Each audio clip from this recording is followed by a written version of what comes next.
Bueno, hola, bienvenidos a un nuevo video de análisis geopolítico. En este video vamos a analizar el análisis de la Deutsche Welle que hacen, pues, de hecho ya he analizado varios aquí en la transmisión de DW, que es la Deutsche Welle, que es un medio, pues digamos, de centro derecha en Alemania, pero es un medio que yo siempre lo he dicho, tiene como mucha apertura para, para ambas posturas, tanto la radical, que está en contra de Putin y de todo lo que tenga que ver con Rusia, y también siempre muestran la postura de aquel lado que es, pues, no que defienda a Rusia, pero sí que de alguna manera lo justifica.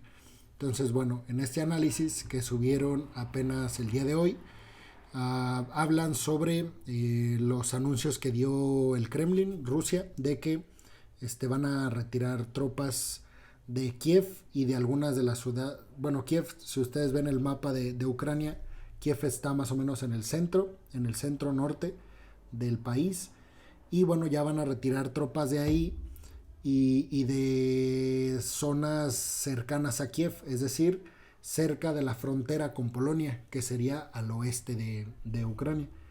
Entonces, Rusia dice que eh, Rusia dice que las está retirando porque se están llegando a ciertos acuerdos en las negociaciones que están teniendo en Polonia, en Turquía, pero pues los occidentales, tanto Estados Unidos como todos los miembros de la OTAN, específicamente Reino Unido, Canadá, Francia, Alemania, se han pronunciado al respecto y han dicho que más bien esto se trata como de una estrategia del Kremlin, de Putin, para tomar por sorpresa a Ucrania.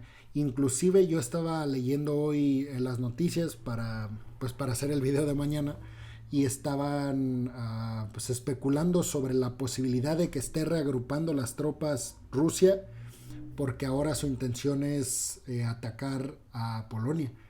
Entonces, bueno, ahí la OTAN prende los focos rojos porque sabemos, pues la Polonia pertenece a la OTAN, y en el dado caso de que pues, lo ataquen a Polonia, ahí entraría directamente la OTAN por obligación, básicamente. Entonces, bueno, vamos a reproducir el capítulo y pues lo vamos a analizando. Rusia anuncia su retiro parcial de 2 zonas de combate en Ucrania y Occidente duda de las reales intenciones de Vladimir Putin y de si él no quiere o no puede seguir extendiendo la guerra. Estambul fue escenario del más reciente diálogo entre las partes y en medio de una profunda desconfianza y una tímida esperanza de que se esté un poco más cerca del fin. Las fuerzas rusas continúan sus bombardeos mientras aumenta el debate en torno a si Putin verdaderamente alcanzó sus objetivos anunciados al principio, la desmilitarización y la supuesta desnazificación de Ucrania. Por eso en esta edición de fondo nos preguntamos, ¿retirada parcial de Rusia, señal de paz o táctica de Putin? A esta edición de A Fondo les acompaña y saluda desde Berlín Jenny Pérez. Están con nosotros Maciej Stasinki, periodista de la Gaceta de Wyborcza y corresponsal del diario La Vanguardia de Polonia, experto en temas de transición democrática. Adrián Krupnik, doctor en Historia, investigador de la Minerva Stiftung para el Instituto de Estudios Latinoamericanos de la Universidad Libre de Berlín. Y Julio Roldán, sociólogo, autor, analista internacional y doctor en Filosofía por la Universidad de Bremen en Alemania. Ustedes saben, pueden discutir con nosotros, escríbanos a fondo@dw.com, corrijo, y también sabemos que vamos a hablar principalmente en torno a si Putin hasta ahora ha alcanzado sus 2 objetivos trazados al principio de la invasión a Ucrania. Participa, atrévese a través de nuestras plataformas también de redes sociales. Y comienzo inmediatamente con la pregunta del momento y contigo, con el periodista polaco Maciej. ¿Qué es lo que creen ustedes que está pasando realmente en Estambul? Allí Rusia anunció básicamente una retirada parcial. Hoy día la OTAN, Stoltenberg, el secretario general, decía no creemos que esto pase. ¿Cuál es la situación real, la voluntad política o no política que tiene Rusia frente a estas negociaciones? ¿Cómo lo ves tú? Nadie de nosotros está en el teatro de operaciones militares ni en Estambul. Entonces, para eludir especulación, creo que hay que centrarse en cosas fundamentales. Lo que quiere conseguir Putin, porque esto está claro desde el comienzo, es conquistar Ucrania, reducirla a una gobernación de Rusia, liquidar su soberanía e independencia y convertirla en parte de la Rusia neoimperial, como antes había sido parte de la Rusia imperial de los zares y más tarde de la Unión Soviética. Esto es lo que quiere conseguir. Parece ser que no lo está consiguiendo, pero no creo que se pueda decir que haya renunciado a esto. Todo lo que sabemos, más o menos por los indicios de las negociaciones o los diálogos de Estambul, indica que Ucrania no cede, no quiere ceder su soberanía, por supuesto, no quiere ceder sus fronteras y no quiere renunciar a ser un Estado soberano. Putin, de momento, creo que tiene grandes dificultades para hacer lo que se proponía hacer en cuestión de 4 días.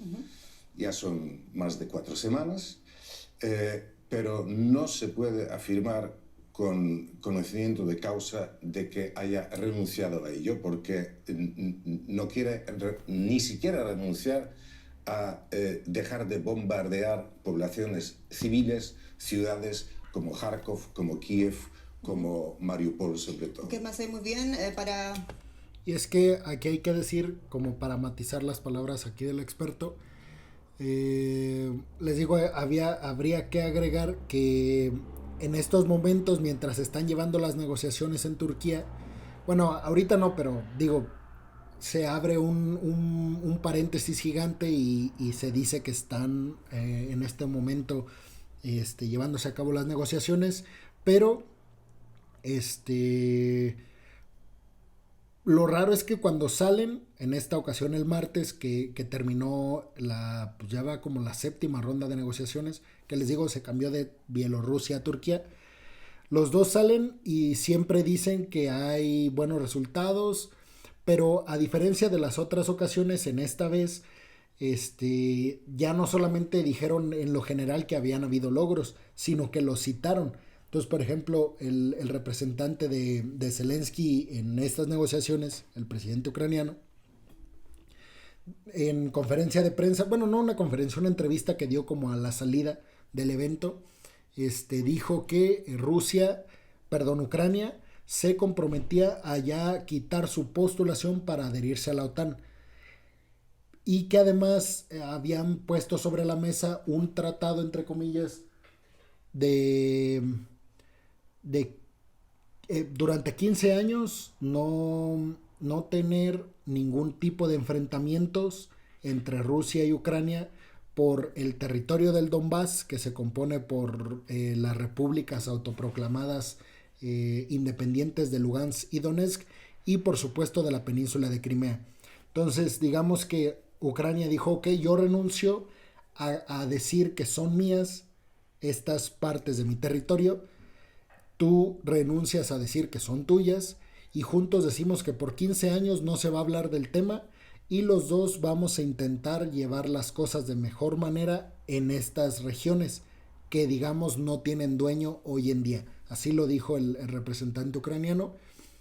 Y por parte de Rusia se dijo todo eso, de que iban a retroceder, que iban a dejar de bombardear ciudades importantes de Ucrania, y que se iban a centrar únicamente en Crimea y en el Donbass, y refiriéndose a las ciudades que ya dijo aquí el experto, Mariupol sobre todo, que es una ciudad portuaria muy estratégica, que da salida al Mar Negro, y por supuesto Kiev, que es la capital.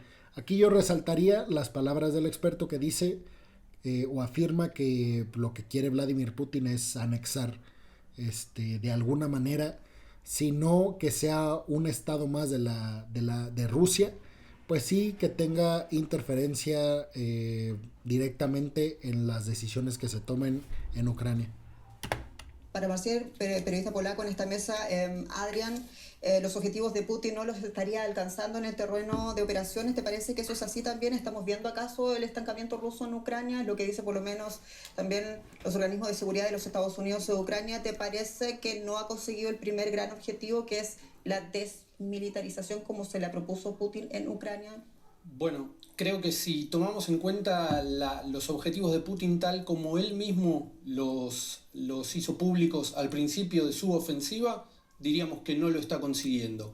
Pero también, y que incluso va a obtener lo contrario, una remilitarización no solamente de Europa con un renovado apoyo y de la OTAN y demás.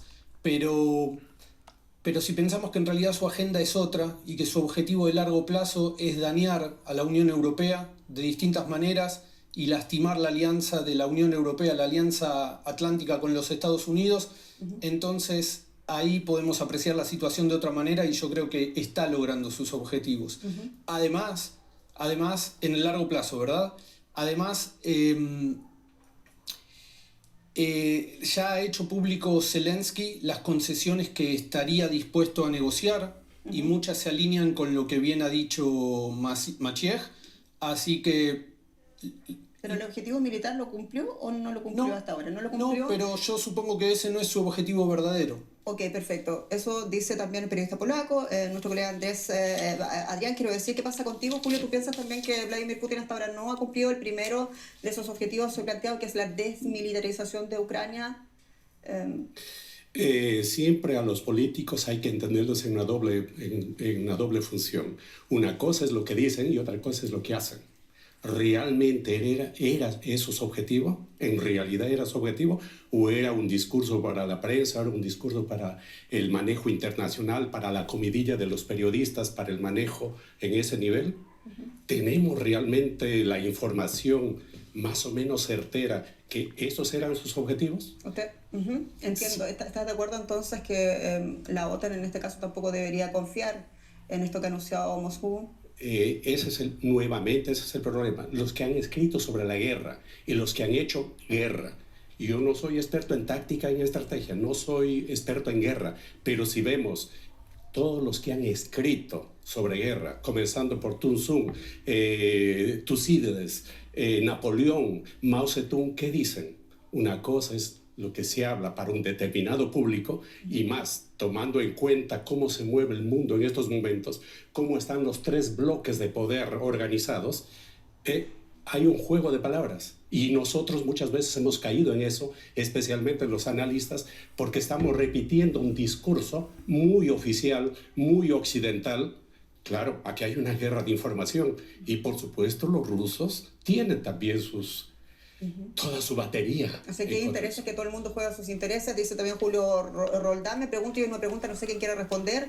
Lo pregunto, esto de si haber logrado o no sus objetivos es una cuestión clave cuando estamos viendo, por ejemplo, informaciones de inteligencia que están liberando tanto Ucrania, tanto Estados Unidos, que aparentemente Vladimir Putin lo que quiere es lograr, entre comillas, una victoria o comunicarla a su pueblo para el próximo 9 de mayo. Incluso le ponen fecha a ese gran desfile que todos los años se realiza en Rusia a propósito de esa victoria contra el nazismo.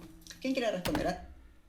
Quiero regresar poquito antes de seguir avanzando, y es que ahorita me llamó la atención que, y es que pensé que iba a seguir argumentando al respecto, que de hecho es al analista que le van a preguntar ahorita. Pero si regresan el video pueden notar que dijo como una contradicción, según yo. O sea, primero dice que Rusia quería desmilitarizar, o sea, quitar armas, quitar ejército en Ucrania, porque eso representa una amenaza de seguridad nacional para Rusia, según Putin. Eso por un lado. Y también dijo pues que no ha conseguido estos objetivos que se había planteado Vladimir Putin, porque una de las cosas que era desmilitarizar no solamente Ucrania, sino causar desestabilización en toda Europa, causó ciertamente lo contrario a eso, y lo único que provocó fue que Estados Unidos convenciera a todos estos países miembros de la OTAN de gastar más en poderío militar. Además, por ejemplo, Alemania de gastar 0,2 o 3 de su PIB en el ejército, subió a 2% el gasto militar. Todas estas cuestiones, y que de hecho lo dijo Joe Biden en una conferencia de prensa la semana pasada en la Casa Blanca, donde hablaba de esta unión que están teniendo los europeos junto con Estados Unidos, porque aunque tenían varios problemas, sobre todo después de la era Trump, que Donald Trump tenía una política muy fuerte con sus aliados, entonces como que se dañaron muchas relaciones, y de hecho Macron, el presidente de Francia, había dicho que la OTAN lleva para abajo, entonces que estaba muy debilitada. Biden dice, es que ahora todos tenemos un mismo interés, que es defendernos, no atacar, defendernos de Vladimir Putin y de Rusia y de estas intenciones que tiene de conquista a la tradición soviética. Entonces yo creo que más bien pasó eso, que se unió, y no creo que a largo plazo cause problemas, al menos entre aliados, o sea, que se rompan estas alianzas. Yo no creo. O sea, obviamente va a causar a largo plazo un montón de problemas económicos en Europa, sobre todo por la independencia que ahora tienen que hacer los países europeos por miedo a esta dependencia que tienen actualmente de Rusia al ver todas estas acciones del Kremlin. Y yo más bien creo eso, que van a estar más unidos que nunca, pero bueno, vamos a seguir a ver qué siguen comentando, y seguimos como matizando comentarios. Tiene sentido, tendría sentido. Una retirada más o menos digna que le permita aclamar una victoria en una fecha. Putin ha sido un líder político que hizo de la victoria en la Segunda Guerra Mundial una nueva narrativa del lugar que le corresponde a Rusia en la escena global. Tiene muchísimo sentido, tiene mucho sentido, y le permitiría elegir el momento de la retirada. Muy bien. Vamos ahora a echar, por favor, un vistazo al mapa, el teatro de operaciones de guerra. Si nos fijamos dónde hay más actividad, vamos a ver a las tropas rusas que tratan de avanzar desde 3 frentes. Esperamos las imágenes. Desde el norte pretenden aproximarse a la capital, a Kiev. Desde el norte entran, bueno, pues ella lo va a decir, pero desde el norte entran por Bielorrusia hacia Kiev, y desde el este entran desde Rusia, claramente, y desde el sureste entran desde Crimea. En el este están las regiones separatistas de Donetsk y Luhansk, cuya independencia ya reconoció Vladimir Putin, recordemos.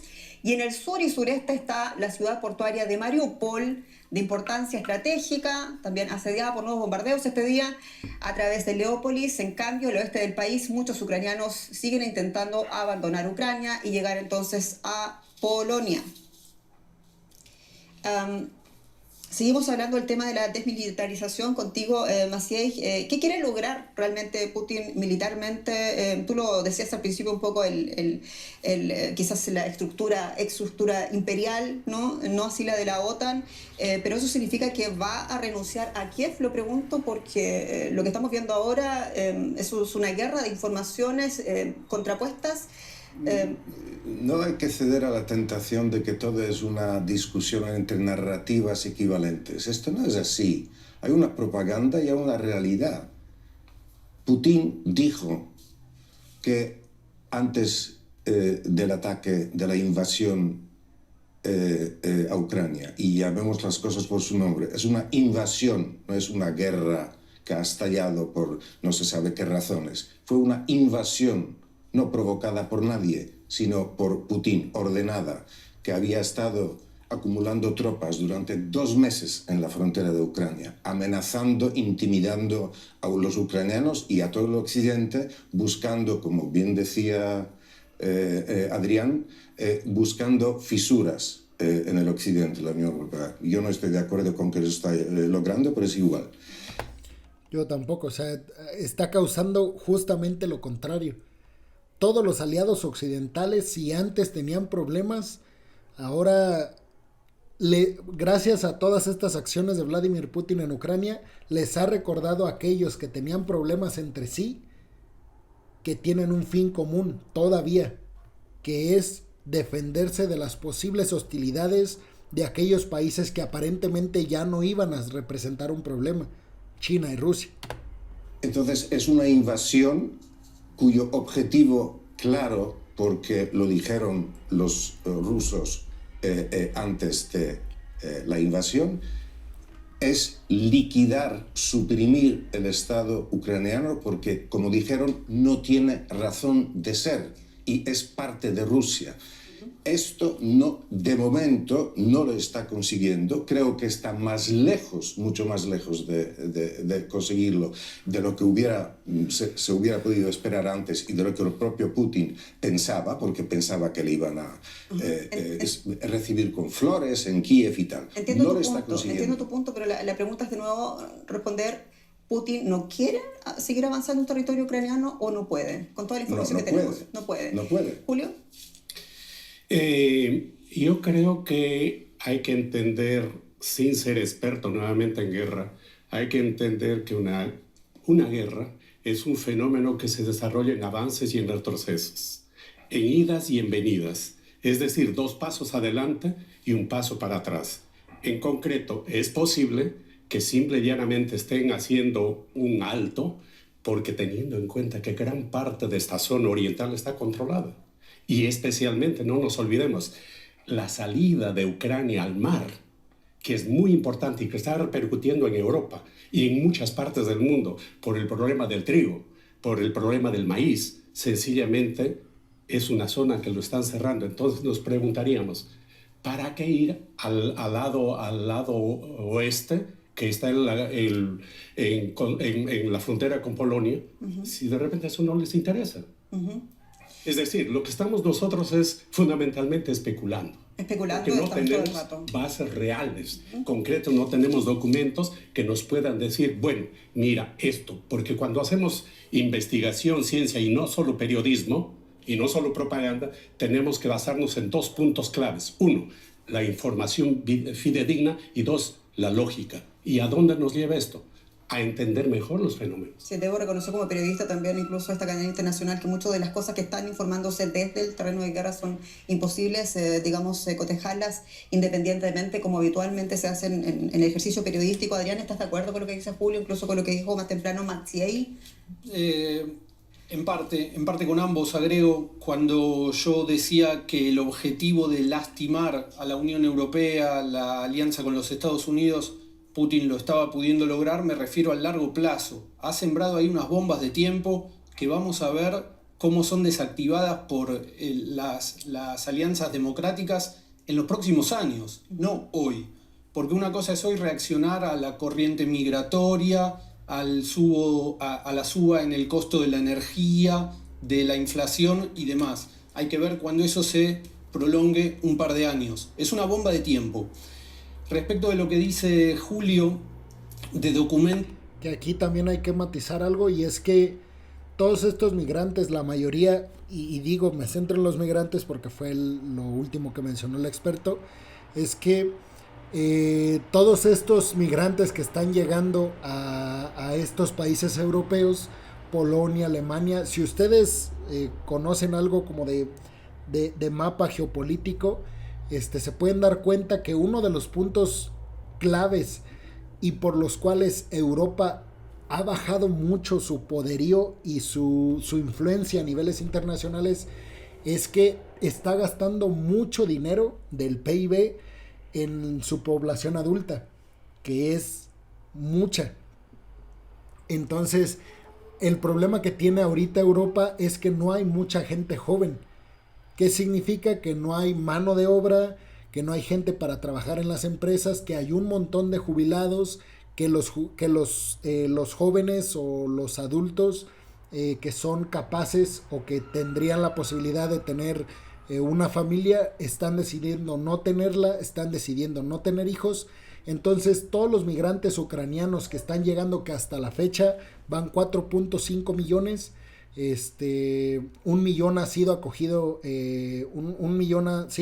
ha sido acogido en Polonia, y todos los demás han sido repartidos en Alemania, en Francia, en Georgia y en todos los países cercanos a la frontera con Ucrania, o que tienen un poderío económico mejor, una solvencia económica mejor para recibirlos. países como España y Portugal, que tal vez son economías un poco más lastimadas, no están teniendo esa apertura a recibir a muchos migrantes. Pero bueno, se ha manejado como un punto a favor toda esta ola migratoria que está llegando a Europa. Y aquí nos podemos meter en temas de racismo y un montón de cuestiones, pero no es lo mismo, y discúlpenme, pero no es lo mismo recibir a un ucraniano que a una persona proveniente de, ¿qué les gusta?, de Irak, de Siria y de toda la parte de Medio Oriente. No porque yo esté diciendo que esté mal, sino porque estoy diciendo o les estoy haciendo ver el racismo que todavía impera en Europa. Que Europa, a pesar de que es una de las civilizaciones pues, más desarrolladas, sigue con problemas de este tipo, de racismo y discriminación, xenofobia. Y les digo, el problema sería, o lo tuvo la Unión Europea cuando llegó este éxodo de migrantes provenientes de Medio Oriente a raíz de la invasión de la OTAN y de Estados Unidos en toda esta zona.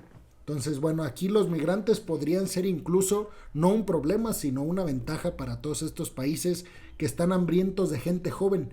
Y justamente bebés, mujeres y gente joven están llegando provenientes de Ucrania, pues, buscando una mejor vida. Si especulaciones, estoy de acuerdo, muchísimo de lo que hablamos no sabemos qué hay en la cabeza de Putin y en el terreno, pero hay, yo diría, mucho más que un documento, que es la obra de un intelectual ruso que se supone que es la voz cantante de lo que está llevando Putin adelante en su visión de la geopolítica, y es también una fuente de inspiración para movimientos antidemocráticos en otras partes, que es Alexander Dugin. Y en su concepción de la geopolítica, uno puede encajar perfectamente lo que está sucediendo como algo que lastima al liberalismo global y que vuelve a instalar la identidad de las autodenominadas sociedades tradicionales, que básicamente no respetan la democracia, las libertades individuales, y que reivindican el derecho de los gobiernos a atropellar a quien se les oponga en el camino. Muy bien. Hablemos, por favor, de un país que hasta ahora había quedado un poco en la lista más bien negra, un poco incómoda de la Unión Europea, como es Polonia. Andrei, tú eres periodista polaco, conoces el país muy bien y también su evolución o involución democrática, como quieran verlo. ¿En qué papel o en qué posición queda este gobierno conservador también de Polonia, con todo lo que sabemos ha hecho Polonia por Ucrania ahora mismo? Bueno, el país y el gobierno no siempre son la misma cosa. El país y el gobierno en este caso han sido cogidos absolutamente de improviso. El gobierno polaco ignoró durante más de 3 meses las advertencias de Joe Biden de que Rusia estaba acumulando tropas en la frontera y de que esto amenazaba con un conflicto armado, posiblemente también, evidentemente, crisis humanitaria. El gobierno polaco hasta marzo no hizo nada al respecto para prepararse a esto, porque no se lo creía o no lo tomaba en cuenta. Que aquí, matizando, Polonia y Estados Unidos, si ustedes siguen mi canal de YouTube, se han dado cuenta de que hablé mucho de esta reunión que tuvieron, bueno, más bien de esta visita que tuvo Joe Biden a Europa y de esta reunión tan fraternal que tuvo con Duma, que es el presidente polaco. Y demócratas y el gobierno actual de Polonia no se llevaban para nada. El gobierno de Polonia actual era muy cercano al Partido Republicano y a Donald Trump cuando estaba en el poder. Entonces, como que todas estas advertencias de Joe Biden de que Rusia iba a invadir Ucrania, si ustedes se acuerdan, fueron como 2 semanas de estos mensajes por parte de la Casa Blanca diciendo que estaban esas tropas ahí por parte de Rusia únicamente con el objetivo de atacar a Ucrania, de invadirlo. Nadie les creyó y se habla de, pues, ¿cómo lo podremos decir?, de negligencia geopolítica, que el gobierno de Polonia no hizo caso a las advertencias de Joe Biden. Cuando estalló la guerra y empezaron los ucranianos a huir de la guerra, fundamentalmente a Polonia, pero también a Rumanía, Hungría, Moldavia, quien se volcó para ayudarles fue el pueblo polaco espontáneamente, tanto en las ciudades como en la franja fronteriza. Fue un movimiento espontáneo y magnífico.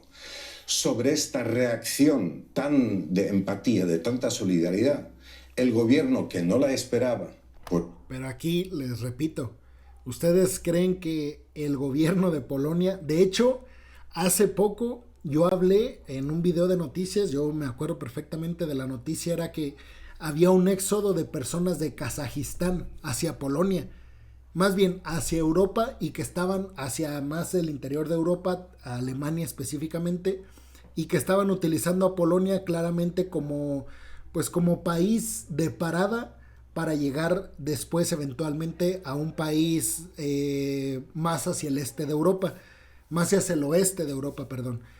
Entonces, yo insisto, esto no se vería, esta amabilidad de recibir migrantes, no se vería si los migrantes no fueran, pues, el típico hombre blanco, heterosexual, y todo lo que ustedes ya saben con las características que tiene una persona para no ser discriminada. Era un gobierno que desde hace 6 años se oponía a recibir refugiados ni de Siria, ni de Irak, ni de Ok, me adelanté a eso. Afganistán. Se vio absolutamente sorprendido y se montó en la cresta de la ola de que nosotros vamos a ayudar a los ucranianos. O sea, ellos capitalizaron, ya hay que decirlo, capitalizaron una cosa que partió del pueblo polaco. Correcto. Bien, es mejor rectificar que no rectificar. Ahora, políticamente, el gobierno polaco quiere capitalizar también esta guerra, mostrándose como país fronterizo de flanco oriental de la OTAN, como campeón de la Alianza Europeo-Noratlántica con Estados Unidos, para consolidar su posición política en el mundo occidental, pero sin echarse atrás de todo lo que había hecho durante 5 años, que era pisotear cada vez más la democracia liberal, la Constitución, la alianza con la Unión Europea, los derechos individuales, libertad de los medios, independencia del Poder Judicial y todo esto. No se quieren echar atrás porque creen que su papel, el gobierno, porque cree que su papel de país fronterizo en condiciones de una guerra que amenaza al occidente por parte de Rusia, se le va a perdonar los atropellos, la deriva autoritaria y los repetidos y sistemáticos atropellos al Estado de Derecho en Polonia. Esta es la verdadera apuesta que está emprendiendo. Es una consecuencia lamentable. ¿Te parece a ti muy breve que van, en todo caso, Europa y Estados Unidos, principalmente también los garantes, digámoslo así, se supone de los valores democráticos, van a tener que aceptar entonces la deriva autoritaria de Polonia? Espero que no lo hagan ni en el caso de Hungría, que es otro caso, ni en el caso de Polonia. Pero Maciej, aquí hay algo que quizás también nos amplía. Van a tener que aceptar entonces la deriva autoritaria de Polonia, espero que no lo hagan ni en el caso de Hungría, que es otro caso, ni en el caso de Polonia. Pero Maciej, aquí hay algo que quizás también nos amplía el debate. Adrián, por favor, Julio. Polonia, tú dices, aquí va a pasar algo que va a tener que ver con una consecuencia política interna que quizás van a tener que pagar los propios ciudadanos polacos inmediatamente después. Pero ¿qué pasa ahora mismo? Occidente se ha abierto a hacer negocios o a buscar negocios con países que han sido considerados hasta ahora parias. Hablemos de Algeria, ¿no? Hablemos, por el tema del petróleo, hablemos de Venezuela. ¿No es el precio que se va a tener que pagar por lo que está pasando ahora mismo en Ucrania con este rompimiento, este divorcio con Rusia? Opiniones, ¿quién quiere? Julio. Tenemos que tener definitivamente bien claro y ver el desarrollo del término democracia y del término liberal de la democracia, de la libertad. Sencillamente, veamos la historia del desarrollo de los Estados Unidos, lo han pisoteado cuando lo han querido. Han hecho lo que les ha dado en gana. En América Latina ha habido en Chile, en Argentina, en Nicaragua. Es decir, han hecho lo que han querido con la democracia. Solo levantan la democracia y la libertad, los valores occidentales cuando les conviene. Prueba de ello es que el caso de Maduro. Hasta hace un mes Maduro tenía precio su cabeza. Era el dictador, el miserable, el demonio. Y ahora es el presidente Maduro. porque hay intereses. Lo que acá se mueve son los intereses geopolíticos y los intereses económicos. Bueno, ahí yo no estoy tan de acuerdo. O sea, para mí la geopolítica es pragmática. Después sí hay un montón de cosas atravesadas, pero primero en relaciones internacionales está la geopolítica y lo único que importa o debería de importar es la sobrevivencia de cada nación o de cada alianza. Después ya te metes en la discusión de ¿es buena la justificación que tiene esta nación para hacer geopolíticamente tales actos? Pero yo creo que todo está justificado geopolíticamente hablando si se hace en nombre de la geopolítica propiamente, pero también de la supervivencia de una nación o de una alianza. Entonces, eso de Maduro, pues sí, o sea, ya habrá tiempo de encargarse de temas de derechos humanos, democráticos, y todo lo que sabemos se vive en Venezuela, pero hoy, geopolíticamente hablando, Venezuela entra estratégicamente en Occidente para lograr acaparar el mercado que está dejando Rusia. Así es, y para mí no está mal. No nos engañemos, no vendamos humo al pueblo, a la gente, porque les estamos engañando. Aquí, los que están ganando, y de repente vamos a entrar a ese tema, es la industria de armas, porque la industria de armas necesita vender armas al mundo. Si no venden, se mueren. Y es la gran industria. ¿Y cuál es la organización armada más grande del mundo? La OTAN. Bueno, entre ¿Pero los eso países... qué quiere decir, perdón? ¿Eso qué quiere decir? ¿Que Rusia es una democracia y que Estados Unidos no lo es? ¿Que Rusia representa la defensa de la democracia liberal y la Unión Europea no la representa? ¿Qué quiere decir esto? ¿Que ha habido atropellos a la democracia en América Latina? ¿Qué tiene que ver con esta guerra? ¿Por qué? Tiene que ver porque estamos analizando un problema internacional.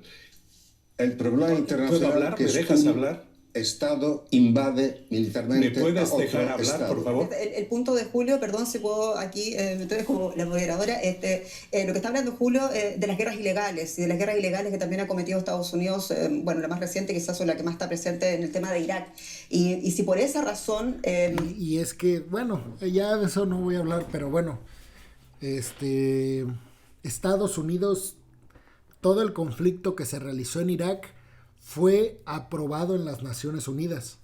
Eso, ustedes pueden decirme, ok, las Naciones Unidas está controlada por Estados Unidos, está en Nueva York, es obvio que responde a los intereses de Estados Unidos. Bueno, eso ya es otro tema. El tema es que diplomáticamente, geopolíticamente, se aprobó la invasión de, no solo de Estados Unidos, de Reino Unido, de Alemania, de Francia, en Irak. Recordemos que era la guerra contra el terrorismo. Fue atacada la ciudad de Nueva York con las Torres Gemelas, fue atacado el Pentágono en Washington, intentó ser atacada la Casa Blanca. Entonces hubo un montón de cosas que obligaron a Estados Unidos a hacer esa intervención para atacar el terrorismo. Y ustedes pueden decir, es que es lo mismo de Rusia ahorita, quieren acabar con la nazificación de Ucrania. Ok, pero antes de tú hacer eso debía ser aprobado por el órgano que se encarga de aprobar ese tipo de cosas, la ONU. Y Rusia en este sentido no pidió aprobación de nada. Eso es pragmatismo y significa que Estados Unidos lo hizo por todas las de la ley y Rusia no. Así de sencillo. Independientemente de que Estados Unidos efectivamente es una democracia y que Rusia efectivamente es una autocracia, se deben, digamos, tomar todas las decisiones que están cambiando el mapa político. Yo entiendo que ese es un poco el punto de Julio. ¿Cómo te parece entonces que debería seguir la historia?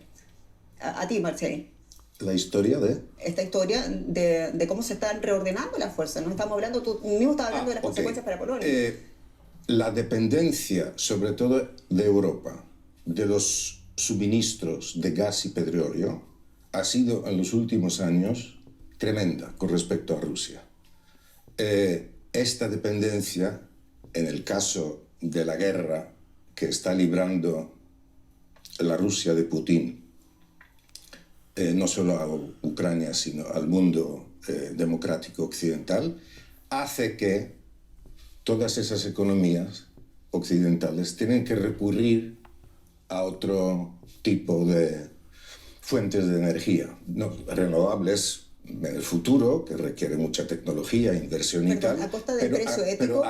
¿Qué significa a costa del precio ético? Porque ese es el tema. Está haciendo negocio con gobiernos autocráticos que estaban marcados en la lista negra por Estados Unidos. Creo, yo no sé si esto es ético o no es ético, pero si no tienes suministros, recurres a donde los puedes conseguir. Pero a ver, se corta el gas de Rusia por una razón ética bastante grande, y sin embargo se pueden ampliar los negocios con otras autocracias, y ese es un dilema muy grande en el que está la política internacional. Sí, el mundo no solo es blanco y negro, no siempre se puede decir todo el bien y rechazar todo el mal. A veces se hacen soluciones de compromiso o se buscan soluciones de compromiso que no son lo más ideal, pero es lo que ocurre. Yo quiero señalar un contrapunto con Julio.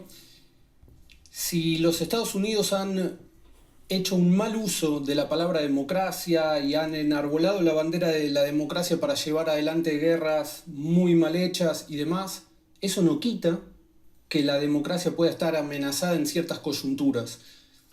¿Qué significa esto? Yo veo de manera concreta hoy en día como todos estamos sufriendo una pérdida de derechos o de situaciones democráticas que teníamos hace poco. Por dar un ejemplo muy simple, ya no podemos acceder online a ciertos canales de información que antes sí podíamos. ¿Por qué? Porque en Rusia se cierran ciertos medios de prensa, entonces la Unión Europea responde haciendo lo mismo. Como individuos, yo como individuo tengo menos acceso a la información, o sea que mis derechos fueron tocados directamente, y esto no es una abstracción, esto pasa en nuestra vida. Volviendo a esto del cinismo y demás, hay una frase muy famosa de cuando Hitler invadió la Unión Soviética, automáticamente Winston Churchill declaró que iba a apoyar a la Unión Soviética, que había que hacerlo, y que si Hitler invadía el infierno, él iba a apoyar al diablo. Porque cuando hay un conflicto internacional hay que identificar cuál es el enemigo principal. Si nos perdemos en los detalles de si aumenta el precio de los fertilizantes o si la industria armamentista va a ganar más dinero, podemos perder el foco de qué es lo más importante. Y es cierto que esto rebota por todas partes en cada rincón del globo, porque lo que está haciendo esta guerra es precisamente sacudir la estructura del orden global. Pero convengamos, por favor, que el objetivo supremo de la política debería ser de la diplomacia también, es que haya paz en el mundo. La política desde ese punto de vista y la diplomacia fracasaron. Entonces lo que queda es una guerra que está siendo alimentada por todas partes también. Hay un gran debate, mucha desconfianza de parte de la gente, aquellas que nos están mirando ahora mismo, de decir por qué se siguen enviando armas a Ucrania. Hay gente que opina de esa manera, y me parece que también hay que entender, digamos, sus aprehensiones, porque mientras más armas, la guerra no se va a acabar, y este es el punto. O sea, lo principal, cuando vemos lo que está sufriendo la gente debajo de todos esos escombros en territorio ucraniano, uno dice lo principal ahora rescatar a los civiles, pero luego si hay más armas y si hay industrias armamentísticas que se sigan alimentando de esta coyuntura, uno se pregunta dónde va a terminar esto. Pero las armas sirven en este caso para Ucrania para ayudarle en su legítima defensa de víctima de una invasión imperial. Un pacifismo 100% es una tontería como una casa. Es decir, ¿alguien atacado no tiene derecho a defenderse? Claro que tiene derecho a defenderse. OTAN no interviene porque no quiere guerra global con Rusia, pero tiene mucha razón casi todos los países que lo han hecho, de suministrarle las armas a Ucrania porque se quieren y se deben defender ante una descarada agresión imperialista. Marcel dice en este punto, por supuesto que hay que rescatar también a civiles. Comprendo tu punto. Entonces Marcel dice en este punto. Es que también esa es una discusión pues muy compleja, pues la de si es válido o no es válido la venta de armas por parte de Occidente, o bueno, de cualquier país, y en cualquiera de los casos, pero bueno, específicamente en este conflicto, yo concuerdo totalmente con él. O sea, finalmente Ucrania es el país agredido y finalmente es más amigo de Occidente que de Rusia. Entonces, también representa un conflicto de intereses para propio Occidente, porque entre más avance Rusia, representa más peligro para Occidente. O sea, es verdad que no le conviene a Occidente que Rusia gane esta guerra contra Ucrania. Y no entra la OTAN precisamente para no escalar esto a un nivel internacional o mundial, haciendo referencia a una guerra mundial, pues. Las cosas, pensar en términos pacifistas es una tontería. Julio Roldán, responde. Yo insisto en 2 o 3 cosas. Esta situación que se vive actualmente en Ucrania no vino del cielo ni se preparó hace 2 meses atrás. Esta es una respuesta al problema de la OTAN desde el año 1991.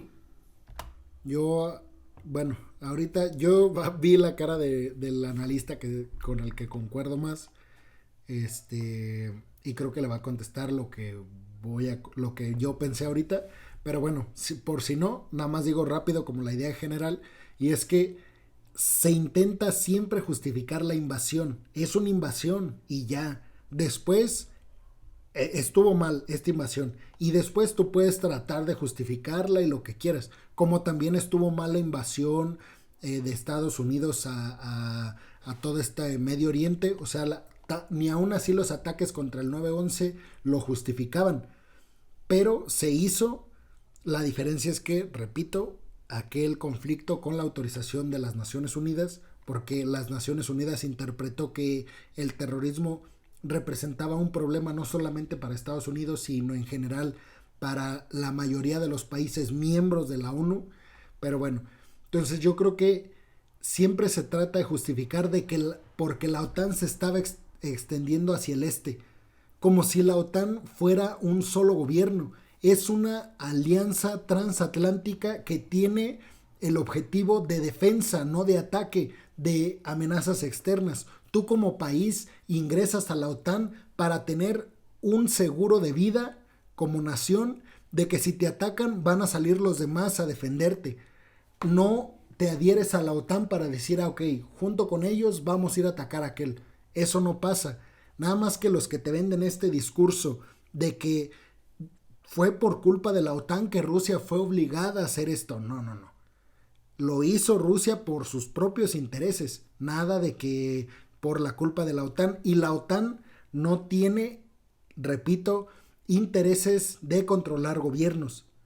Es únicamente una alianza militar a la cual se adhieren los países que tengan la necesidad o la inquietud de pertenecer al bloque, y ya. Estados Unidos no va por ahí conquistando países y adhiriéndoles a la OTAN. La cosa no es así, pero a veces se piensa que sí. ¿Qué hubiese pasado si la OTAN no hubiese avanzado integrando a 13 países más en la frontera con Rusia? Está. ¿Y qué pasaría viendo el otro lado? Si Rusia pone misiles en México y en Cuba. ¿Qué pasa? El problema con esa tesis es válida, pero el problema es que también es utilizado por la propaganda rusa. Por supuesto, es eso. Pero Julio. Claro, por eso hay que ver eso. ¿Por qué? Porque ese es un problema de... Es que, otra vez, no... O sea, si México le dijera a Rusia, ok, yo quiero misiles aquí tuyos, pues ok, que los ponga. Estados Unidos, ¿qué va a hacer Estados Unidos si Rusia quiere poner misiles en Cuba? Pues lo único que va a hacer es tratar de defenderse y ya. Como lo hizo Rusia, está bien, pero eso no significa que las acciones de uno o de otro vayan a estar bien en nombre de, pues, de querer conquistar países. Nada más que, repito, la OTAN no es una invasión a los demás países por parte de Estados Unidos. La OTAN es un edificio que está ahí en Bruselas, y a la cual llegan los que se quieren postular para candidatos o los que quieren ser candidatos para ser miembros de la OTAN. Les dan una lista de requisitos, ellos los cumplen, tener cierto número de ingresos de PIB al año, tener bajos niveles de corrupción, tener sistemas democráticos sólidos, tener un sistema libertario, económico. Pero la OTAN no va por ahí y dice, ok, ahora Polonia me perteneces y tienes que tener democracia, tienes que tener buenos niveles de PIB. No, es al revés. Ellos van y cumplen esos requisitos para poder pertenecer a la OTAN. Entonces, esa analogía de que si vienen a poner a misiles a México, no queda. Por lo menos si se compara con la OTAN, no. Acción y reacción. Nadie hace nada de la noche para la mañana. Esta es una situación que lo han preparado, y ahí estoy de acuerdo con ustedes, los llamados oligarcas rusos, que es el gran capital ruso que está ligado al gran capital norteamericano y al gran capital chino, que nos estamos olvidando. Es decir, acá hay un nuevo reacomodo del mundo. Le ha tocado a Ucrania en medio de las tres grandes potencias. Por un lado, Estados Unidos, que está en etapa de decadencia. Por otro lado, Rusia, que está en una etapa de nuevo ascenso, y China, que es prácticamente la locomotora del capitalismo en el mundo. Muy breve, no sé el punto, pero ¿por qué sonríes o te ríes de sarcasmo? No, me porque imagino. este simetrismo no se sostiene ni un minuto. La OTAN no ha avanzado sobre las tierras que... ¿Se acuerdan que les dije que iba a decir esa idea? Por supuesto, por el discurso que ha venido manejando, sabía que le iba a mencionar. Corresponden a la Unión Soviética, correspondían a la Rusia imperial. ¿Qué disparate es este? Países que se liberaron de la Unión Soviética pidieron ser parte de la Alianza Noratlántica del Occidente, de la Unión Europea. Esto no es ninguna expansión, no es ningún avance y no es ninguna simetría de que Rusia responde al avance de la OTAN. Esto no es verdad, sencillamente... Pero hay un documento que se firmó, te recordarás, en el año 97 entre Rusia, por primera vez Rusia como actor político, y la OTAN. En ese tiempo estaba Boris Yeltsin, estaba Javier Solana, el secretario general de la OTAN en aquel tiempo, y firmaron un statu quo. No. ¿Qué se firmó, firmaron entonces? ningún statu quo. Se habló en el año 91 entre los representantes de Yeltsin y de Estados Unidos de la OTAN sobre la perspectiva del futuro de la OTAN, de seguridad en Europa. No hay nada firmado, eso tiene razón. No se firmó ningún documento, Es lo que se conoce, no se firmó ningún tratado, no existe ningún artículo por el que la OTAN se hubiera comprometido a no admitir nuevos miembros. Sin embargo, no la historia, expandir discúlpame que te corrija un poco, pero sin embargo, en la historia, ¿no?, de la política internacional, se enseña en la universidad, esa es la primera acta que se conoce de cooperación y seguridad entre las partes. Adrián, no te quedes un poco muy aparte, por favor. Me gustaría también conocer tu opinión respecto a esto que estamos discutiendo. Yo definitivamente en esto estoy de acuerdo con Maciej. No, creo que Putin es muy hábil en utilizar las... Claro, o sea, eso es habilidad de Putin, utilizar a la OTAN, como varios analistas la utilizan para hacer ese ejemplo burdo de, ¿qué haría Estados Unidos si va a Rusia y pone misiles en México? No, nada. Excusas que encuentra, pero uno podría decir, ¿cuál fue la excusa para barrer con ciudades enteras en Siria? Ahí también hubo una provocación de la OTAN, y no es así. Es un maestro de explotar los márgenes que dan las democracias sin respetar las obligaciones que impone la democracia. Y eso es lo que, con esta ayuda a Ucrania, los Estados Unidos, la OTAN y los países de Europa empiezan a decir, hasta aquí. Y ahora hay una nueva línea de confrontación que va a haber que sostener en el tiempo. Esto, pase lo que pase, como sea que termine esta guerra, aquí hay un conflicto que recién empieza y va a durar años. Y se está de verdad reacomodando el mundo entero. El punto que decías de la legalidad de esta guerra es muy importante recordar que también Rusia pertenece al sistema de Naciones Unidas, por lo tanto hay tratados aquí que se están irrespetando, y sí, efectivamente esta guerra es ilegal, de eso no hay duda. Queremos seguir avanzando. ¿Está realmente dispuesto, en todo caso, el presidente de Ucrania a dar probablemente el más doloroso paso, que es renunciar a la aspiración de ser parte de la OTAN con tal de que termine la guerra? Vamos a escuchar lo que dijo al respecto Volodymyr Zelensky. Garantías de seguridad y neutralidad, el estatus de libre de armas nucleares de nuestro Estado. Estamos dispuestos a aceptarlo y eso es muy importante. Era el punto clave para la Federación Rusa, razón por la que empezaron la guerra.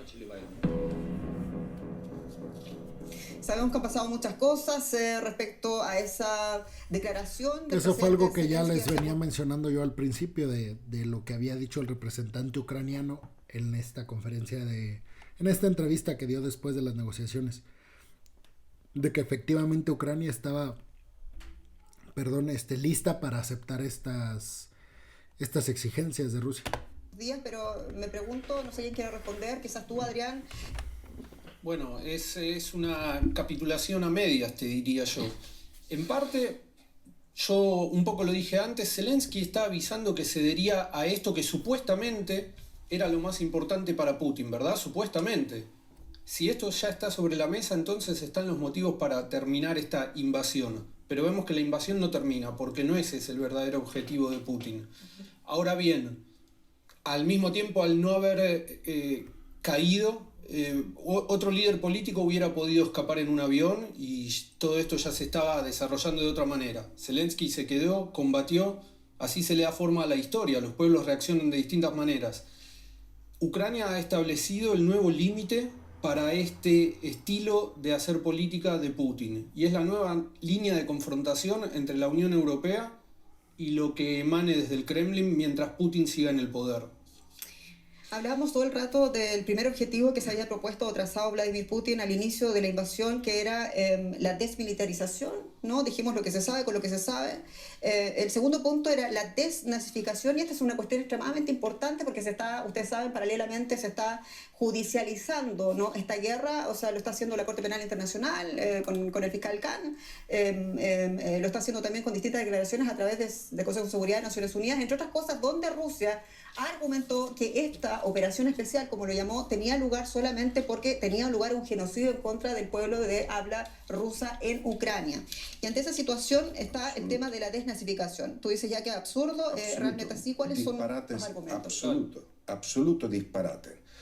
¿Qué quiere desnazificar? Que en Ucrania gobiernan los nazis desde que terminó la Unión Soviética. Es un disparate. Yo no sé por qué tenemos nosotros que rebatir los disparates propagandísticos de esa paranoia imperialista que acusa a todo aquel que no está de acuerdo con nosotros de ser un nazi, criminal y tal.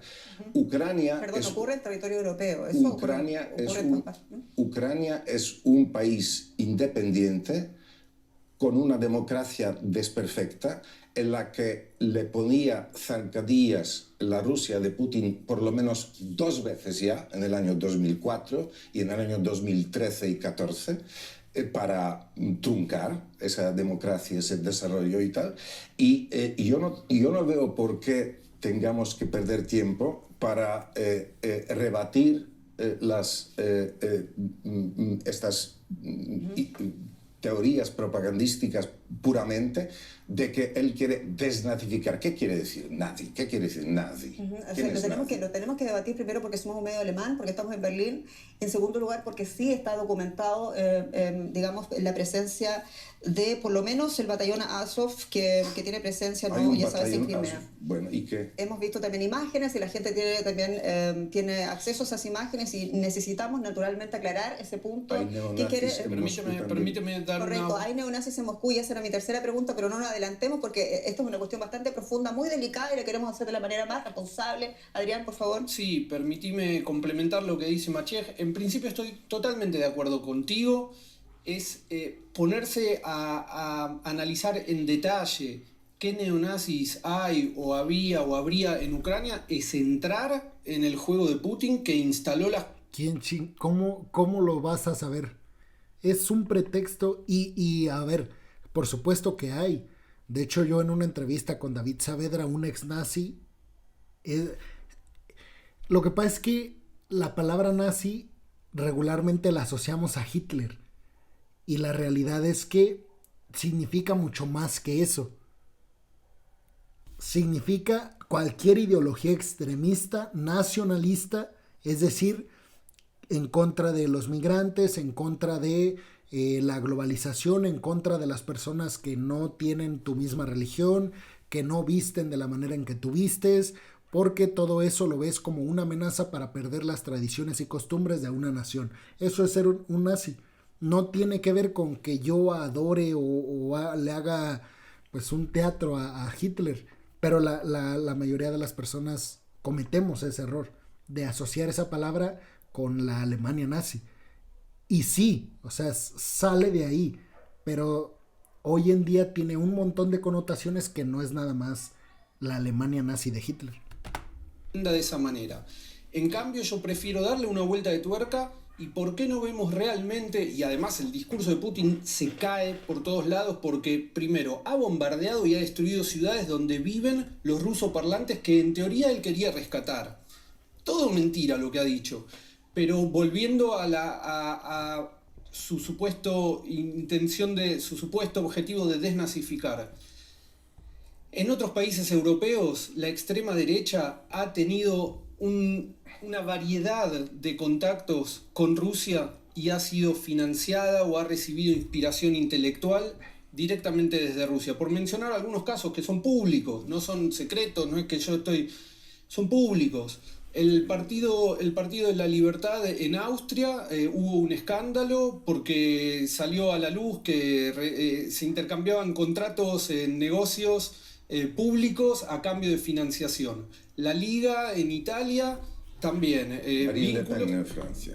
En NPD aquí en Alemania, digámoslo claramente. Y aquí también, ¿no? la AfD ha jugado un rol muy interesante, distinto, porque ahí no se ha, por lo menos hasta hoy no se ha descubierto una financiación, pero aquí la AfD ha servido a los objetivos de Putin de darle legitimidad internacional a las fantochadas de elecciones que hizo en el Donbass y a las elecciones en las que él fue elegido como presidente, mientras observadores de la Unión Europea decían aquí no hay competencia de partidos, se han eliminado de manera ilegal a los competidores, entonces había representantes de la AfD en Moscú diciendo aquí las elecciones se celebraron de manera legal, democrática y abierta. Entonces el que de verdad, para agrietar aún más las fisuras que hay en Europa, financia y apoya de 1000 formas distintas a la extrema derecha en Europa, es Putin. Hay un nexo directo también con el NPD, más allá de la AfD,